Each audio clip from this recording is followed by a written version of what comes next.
አንድ ብለን ጀምረን 2 አስርተ ዓመታት ደረስን። 20 ሞላን እንኳን አደረሰን። 20ኛው የኢትዮጵያ ብሔሮች ብሔረሰቦችና ሕዝቦች ቀን ህዳር 29 በሆሳዕና እንደገና ድምቀት አብሮነት እንደገና በወጣቷ የማዕከላዊ ኢትዮጵያ ክልል ዋና ከተማ በሆሳዕና ከድፍን ኢትዮጵያ የሚመጡትን ታዳሚዎች ለመቀበል የጉራጌ፣ የሃዲያ፣ የስልጤ፣ የከምባታ፣ የሃላባ፣ የየም፣ የጠምባሮ፣ የዶንጋ፣ የማረቆና የቀቤና ብሔረሰቦች ሽር ጉድ እያሉ ነው። በዝንቅ ቀለማት ደምቀን በብዝሃነት ያጌጥን በፍቅር የተጋመደ ዘመናትን የተሻገረ የታሪክ አሻራ ያለን ኢትዮጵያውያን በጋራ የምንደምቅበት በዓል ሀገራዊ መግባባት ሰምሮ ህብረ ብሔራዊ አንድነታችን ይጠነክር ዘንድ እንመክራለን። በጋራ እንደምቃለን። ሆሳዕና ተሞሽራ እየጠበቀች ነው። ከአራቱም ማዕዘን ሲመጡ ጥያ ዓለም አቀፍ መካነ ቅርስ አርሂቡ ሲሎት ዘመን ቀድሞ የዘመነው የጉራጌ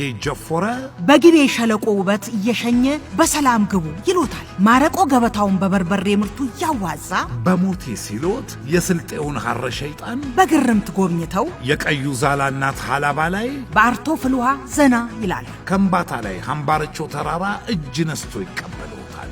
ለሰላም ታርሶም በዳግም 777 ደረጃ ቀና ይላል። በዶንጋ ዝንጅብል ማዕደውን እያጣፈጡ ጠምባሮ ላይ ጎራ ሲሉ በጊቤ ቁጥር 3 ሰው ሰራሽ ሐይቅ ይደሰታሉ።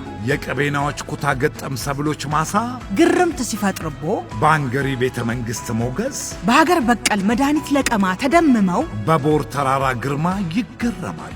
እንዲያ ብለው ሃዲያ ሲደርሱ የስንዴ ዛላዋን የቡዳ መዳ ሐይቆችና መስቦችን ይዛ ኮሪደሯን አሳምራ ሆሳዕና በአዲስ ገጽታ ትጠብቀውታለች። የሥራ ፈጠራ ማኅበረሰብ መገኛ፣ የህብረ ብሔራዊነት ማሳያ፣ የቁጠባና አብሮ የመሥራት ልምድ መገኛ፣ በብዝሃ ማዕከላት የደመቀች በዓሉን ምክንያት በማድረግ በክልሉ የብዝሃ ማዕከላት ከተማ አንዷ በሆነችው ወልቂጤ ከህዳር 22 እስከ 27 የሚቆይ የንግድ ትርኢት ባዛርና የባህል ኤግዚቢሽን ይጠብቀውታል።